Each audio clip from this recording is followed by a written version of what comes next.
Good morning, welcome back to my daily blog. আজকে খুব সকাল সকাল ওঠা, এটার একটা বিশেষ রিজনও আছে। তো ফার্স্টে আমি একটু ফ্রেশ হয়ে নিব, এরপর আমি আমার ফেস ওয়াশ দিয়ে ডেইলি দিনের মতো আমার মুখটা ভালো মতো ওয়াশ করে নিব।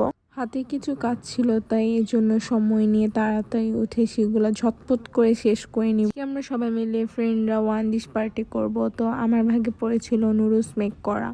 তো আমি সকালবেলা উঠে তাড়াতাড়ি আগে এটা শেষ করে নিব। যেহেতু শীতকাল, আমি সবজি দিয়েছি প্রচুর, আর এই গাজরটা দেওয়ার কারণে কিন্তু কালারটা অনেক ভালো লাগছিল নুডলসটার। আমি ফার্স্টে আমার যে নাস্তাটা ওইটা আমি মেক করে নিব, অ্যান্ড এটার পরে আমি আমার ব্রেকফাস্টটা মেক করব। নুডলসটা কমপ্লিট করতে করতে আমি আরেক চুলায় চা বসিয়ে দিয়েছি, আর আরেক চুলায় আমার পরোটাটা ভেজে নিচ্ছি। আমি খুব সকালবেলা যেহেতু উঠেছি, আমার বেশি কিছু ভালো লাগতেছিল না, তো আমি চা দিয়ে আমি পরোটাটা ভিজিয়ে খাচ্ছিলাম। আমার এই তেলে ভাজা পরোটা দিয়ে চাটা অনেক বেশি ভালো লাগে, বাট এটা সবসময় না, মাঝে মাঝে এটা মুডের উপর ডিপেন্ড করে। শেষ করে এখন আমি ড্রেসটা দেখাচ্ছিলাম, আমি খুব কমফোর্টেবল একটা ড্রেস পরবো, আর তোমাদের সাথে এই গেট রেডি উইথ মি ভিডিওটা আমার মেক করা হয়েছে, তো এটা খুব সুন আমি আপলোড করে দিব তোমাদের জন্য।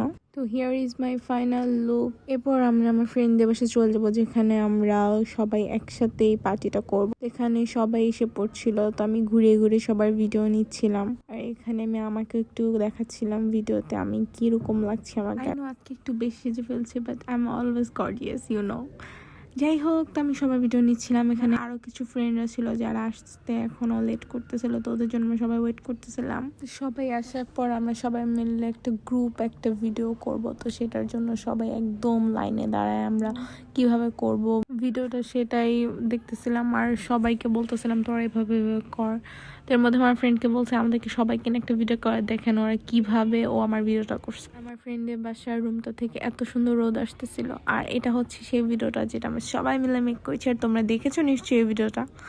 এরপর সবাই সবার ডিশ যেগুলো এনেছিল ওগুলো সবাই বের করতেছিল একসাথে, এক একজন এক এক রকম ডিশ এনেছিল এখানে, তো আমারটাই ছিল কমন ডিশ। যাই হোক, আর সবাই এখানে খাবারটা গরমও করছিল। আমরা ফার্স্টে ভেবেছিলাম বাসায় করব, তারপর আমরা ভাবলাম ছাদে নিয়ে যাই। এখানে রিল মেকিং এর জন্য চাদরের ফার্স্টে কিছু ক্লিপ নিতেছিল কিভাবে রিলটা হবে। তো আমরা সুন্দর করে আমাদের খাবার এক একজন যেগুলো এনেছিল, বিশেষ করে এই কেকের কথাটা আমি বলবো মাস্ট বি, এটা এত টেস্টি ছিল। খাওয়া দাওয়ার পার্ট শেষ করে আমরা সবাই মিলে একসাথে ছবি নিচ্ছিলাম, ভিডিও নিচ্ছিলাম। এভাবেই দিনটা খুব তাড়াতাড়ি শেষ হয়ে গেছিল, আর এটা হচ্ছে আমার ফেভারিট কিছু ক্লিপ। Thanks for watching.